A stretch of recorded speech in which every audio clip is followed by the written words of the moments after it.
சிந்தனைகள், தோற்றங்கள் இதை பத்தி தான் நம்ம இன்னைக்கு பார்த்துட்டு இருக்கோம். ஆளுமையை தீர்மானிக்கக்கூடிய காரணங்களை தான் நம்ம பார்க்க போறோம். ஆளுமைனா என்ன? நம்ம போன வகுப்புலே சொன்னோம். ஆளுமை அப்படிங்கிறது ஒருத்தர் அடையக்கூடிய முன்னுடி. ஒவ்வொரு இடத்துலையும் நம்ம அந்த சூழலுக்கும் இடத்துக்கு ஏற்ற மாதிரி நம்ம என்ன மாதிரியான மாசுன்னு சொல்லக்கூடிய முன்னுடியை அணிஞ்சிருக்கிறோம், அந்த இடத்துல நம்ம எப்படிப்பட்ட விருப்பத்தை காட்டுறோம் அப்படிங்கிறது நம்மளுடைய ஆளுமை. இந்த ஆளுமையை தீர்மானிக்கக்கூடிய காரணங்களை நம்ம 3 காரணங்களை நம்ம பார்க்கலாம். சரிங்களா? ஃபர்ஸ்ட் காரணம், ஆளுமையை எதெல்லாம் தீர்மானிக்கணும்னு பார்த்தீங்கன்னா உயிரியல் காரணிகள். உயிரியல் காரணிகள்னா பயாலஜிக்கல் ஃபேக்டர்ஸ். இரண்டாவது நம்ம பார்க்க போகிறது சமூக காரணிகள், சோசியல் ஃபேக்டர்ஸ். மூன்றாவது நம்ம பார்க்க போகிறது உளவியல் காரணிகள், சைக்காலஜிக்கல் ஃபேக்டர்ஸ். இந்த 3 காரணிகளும் சேர்ந்து தான் ஒரு தனிமனிதனுடைய ஆளுமையை தீர்மானிக்குது அப்படிங்கிறத உளவியலாளர்களுடைய கருத்து. நம்ம ஃபர்ஸ்ட் வந்துட்டு உயிரியல் காரணிகள் அல்லது உடலியல் காரணிகளை பற்றி பார்க்கலாம். உடலியல் காரணிகள் அல்லது உயிரியல் காரணிகள் நம்ம 3 அடிப்படையில் வந்துட்டு நம்ம வகைப்படுத்துறோம். உடல் சார்ந்த பண்புகள், நாளமில்லா சுரண்டிகள், நரம்பு மண்டலம். இதுக்கும் ஆளுமைக்கு என்ன தொடர்பு இருக்கு அப்படின்னு நம்ம சொல்லும்போது நம்மளே சொல்லுவோம், நம்ம ட்ரெஸ்ஸிங் சென்ஸ் நல்லா இருக்குதா நம்ம கண்ணாடியில பார்க்கணும். ஏன் நம்ம பார்க்கணும்? அது நம்மளுடைய ஆளுமையை தீர்மானிக்கும். ஒரு பிளசண்டான ஒரு ட்ரெஸ்ஸிங் சென்ஸ்ல நம்ம போகும்பொழுது நம்மளுக்கு அது பாசிட்டிவான ஒரு மைண்ட் செட்டை உருவாக்கும். அது நம்மளுடைய ஆளுமையை தீர்மானிக்கக்கூடிய முக்கியமான காரணியா இருக்குது. நம்மளுக்கே நம்ம ட்ரெஸ் பிடிச்சிருச்சு, நம்மளுக்கே நம்மளை பிடிச்சிருச்சுன்னா தான் நம்மளுடைய பர்சனாலிட்டி, நம்மளுடைய ஃபேஸ்லையும் நம்மளுடைய ஆக்டிவிட்டிஸ்லையும் தெரியும். எனவே ஆளுமை அப்படிங்கிறது ஒரு மனிதனுடைய உடல் சார்ந்த பண்புகளையும் முக்கியத்துவம் வாய்ந்ததா இருக்குது. உடல் சார்ந்த பண்புகள் அப்படிங்கிறது நம்மளுடைய ஆடை அழகான முகாமைப்பு. சிலர்லாம் சொல்லுவாங்க, நான் எனக்கு கருவா இருக்கேன் அப்படின்னா நான் வந்துட்டு இந்த மாதிரி இருக்கேன், வருமானா இருக்கேன், அல்லது நான் வந்துட்டு எனக்கு கை இப்படி இருக்கு, எனக்கு மூட்டி இப்படி இருக்கு. நம்ம வந்துட்டு உடலியல் அடிப்படையில் நாளமெல்லாம் சுரப்பிகள் அடிப்படையிலையும் நம்மளுடைய உடலியல் சார்ந்த காரணிகளை சொல்லக்கூடிய நரம்பு மண்டலம், பெண்மொழி எல்லாமே வந்துட்டு ஆளுமையை தீர்மானிக்கக்கூடிய முக்கிய காரணியா இருக்குது.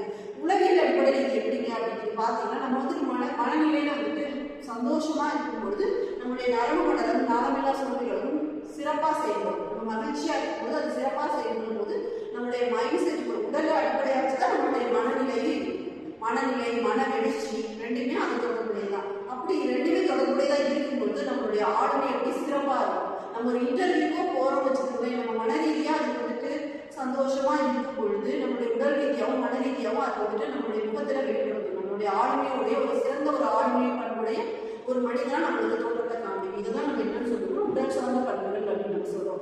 ரெண்டாவது நம்ம பார்க்கக்கூடியது சமூக காரணிகள். சமூக காரணிகளுக்கும் ஆளுமைக்கு தொடர்பு இருக்கா அப்படின்னு பாத்தீங்கன்னா கண்டிப்பா இருக்குது. அது என்ன அப்படின்னு பாத்தீங்கன்னா, நம்ம சமூக காரணிகளை முக்கியமா பார்க்கக்கூடியது குடும்பம். குடும்பத்துல பாத்தீங்கன்னா நம்ம பெற்றோர்கள் வந்துட்டு எப்படி நம்ம குழந்தைகளை வளர்த்து கொண்டு போறாங்க. சில வீட்டுல வந்துட்டு பெண் குழந்தைகளுக்கு முக்கியத்துவம் கொடுப்பாங்க, சில குழந்தை வீட்டுல வந்துட்டு ஆண் குழந்தைகளுக்கு முக்கியத்துவம் கொடுப்பாங்க. இந்த மாதிரி முக்கியத்துவம் கொடுக்கக்கூடிய வீடுகள் வந்துட்டு அந்த குழந்தைகளுடைய மனநிலை வந்துட்டு இந்த ஆளுமையை தீர்மானிக்கக்கூடிய முக்கியமான காரணியா இருக்கு. வீட்டுல வந்துட்டு சில பேரண்ட்ஸ் வந்துட்டு சிங்கிள் ஒற்றை குழந்தைகளா இருக்கக்கூடிய வீடு, அப்புறம் வந்துட்டு சிங்கிள் பேரண்ட் ஒரே ஒரு பெற்றோர்கள் வளர்க்கக்கூடிய குழந்தைகள், இவங்களுக்கு எல்லாமே ஆளுமை குறைபாடு இருக்குது. அவங்க வந்து சமுதாயத்தில் அவ்வளோ சீக்கிரம் என்ன பண்ண மாட்டாங்க, மற்றவர்களோட நெருங்கி பழக மாட்டாங்க. நெருங்கி பழகாத போது அவங்களுடைய ஆளுமையை அது பெரும்பாலும் பாதிக்கும். அதனால வந்துட்டு குடும்பம் அந்த வீடு வந்துட்டு ஆளுமையை பாதிக்கக்கூடிய தீர்மானிக்கக்கூடிய முக்கியமான காரணியா இருக்கு. ரெண்டாவது வந்து பள்ளிக்கூடம். ஆமா, பள்ளிக்கூடத்துல ஒரு ஆசிரியர் மாணவர்கள் எப்படி நடந்துக்கிறாங்க, அவங்களுடைய வகுப்பறை சூழ்நிலை எப்படி இருக்கு, அவங்க வகுப்பறைக்கு வெளியே கற்றல் எப்படி இருக்கு, இதெல்லாமும் மாணவர்களுடைய ஆளுமையை தீர்மானிக்கக்கூடிய முக்கியமான காரணியா இருக்கு. மூன்றாவது மொழி அடிப்படையிலேயே ஒரு குழந்தைக்கு வந்துட்டு ஆளுமையை தீர்மானிக்கக்கூடிய முக்கிய காரணம் மொழி பயன்பாடு. மொழியின் மூலம் அந்த குழந்தைக்கு என்ன இருக்குன்னு கிடையாது. ஏன்னா மொழி அப்படிங்கிறது மொழியோட முடிஞ்சிடாது. மொழி சார்பான பண்பாடு, கலாச்சாரம், வாழ்வியல் முறையோடு சேர்ந்து ஒரு மொழியை பயன்படுத்திருப்பாங்க. இது எல்லாமே சேர்ந்து ஒரு குழந்தையுடைய ஆளுமையில முக்கியமான பங்கு வகிக்குது. நாலாவது அந்த மொழியோடு தொடர்புடைய பண்பாடு. என்ன மாதிரியான ஒரு பண்பாட்டு சூழல்ல அந்த குழந்தை வளருது, அந்த பண்பாடு ஆளுமையை தீர்மானிக்கக்கூடிய முக்கியமான காரணியா இருக்கு. ஏன்னா பண்பாடுங்கிறது ஒவ்வொருத்தருக்கும் மொழி அடிப்படையில மாறுபடும். எந்த மாதிரியான பண்பாட்டு சூழல்ல குழந்தைங்க வளர்றாங்க அப்படிங்கிறதுக்கும் அவங்க கொண்டு வந்துட்டா அந்த ஆளுமை காரணிகளுக்கும் தொடர்பு இருக்குது. அதை தொடர்புபடுத்திதான் நம்மளுடைய கலாச்சாரம் வடிவமைக்கப்பட்டிருக்கு இன்றைய சூழலில்.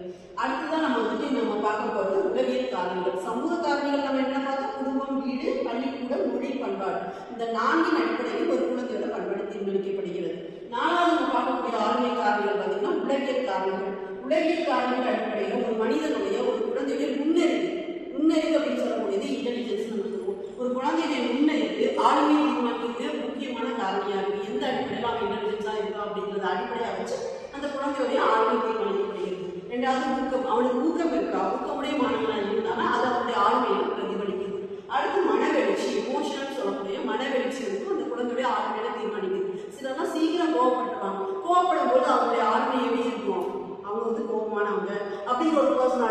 சமுதாயத்துல பிரதிபலிக்குது. இது மாதிரி ஒவ்வொரு உளவியல் காரணி. அடுத்து மனப்பான்மை. என்ன மனப்பான்மை அடிப்படையில் அவங்க இருக்காங்க, இவங்களா இவங்க எப்பப்பா டென்ஷன் ஆகிட்டே இருப்பாங்க, இவங்க எப்பயுமே ஹாப்பியா இருப்பாங்க. இந்த மாதிரி ஒவ்வொருத்தருடைய மனவெளிச்சியின் அடிப்படையில் மனப்பான்மை என்ன பண்ணுது, தீர்மானிக்கப்படுது. நம்ம ஒருத்தருடைய மனவெளிச்சி வச்சு சிலர்லாம் பெரும்பாலும் மனப்பான்மையை என்ன பண்ணுவாங்க, தீர்மானிச்சுவாங்க.